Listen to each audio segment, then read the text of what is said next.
పూజా విధానంలో కొబ్బరికాయకి చాలా విశిష్టమైనటువంటి ప్రాధాన్యత ఉంది. భగవంతుడికి కొబ్బరికాయని నివేదన చేయడం ద్వారా అది జీవాత్మ పరమాత్మల యొక్క ఐక్యతగా మనం భావిస్తాం.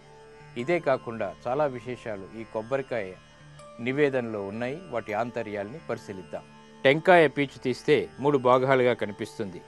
3 భాగాలకు 3 కన్నులు, అందుకే ముక్కంటి కాయ అని కూడా అంటాం. 3 కన్నుల పైన కొద్దిగా పీచు ఉంచుతాం. కుడి భాగం సూర్యనాడి, రెండవది చంద్రనాడి, భాగం పైనున్నది కన్ను. సూర్య చంద్రనాడులు ఏకమైతే జ్ఞానం జీవుడుగా, జీవుడు దేవుడుగా మారిపోతాడు. టెంకాయ జ్ఞానస్వరూపమైనటువంటి పరమాత్మగా భావించాలి. అగ్ని నుండి చిన్న చిన్న అగ్గిరవ్వలు బయటపడినట్లు పరమాత్మ నుండి జీవులు బయటపడుతూ ఉంటాయి. టెంకాయ కొట్టినప్పుడల్లా 2 చిప్పలుగా పగిలిపోతూ ఉంటుంది. ఆ 2 చిప్పల్లో లోపలి భాగం తెల్లటి రంగు కలిగి ఉంటుంది. ఏ కల్మషం లేకుండా ఉంటుంది.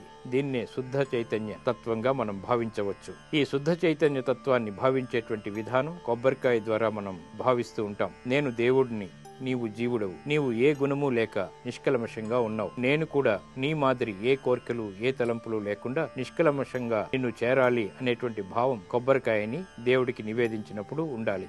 ఈ కొబ్బరికాయని మనం దేవునికి సమర్పించడం ద్వారా ఆత్మ నివేదన తత్వం ఏర్పడుతుంది. ఇది కొబ్బరికాయని దైవానికి సమర్పించడంలోని ఆంతర్యం.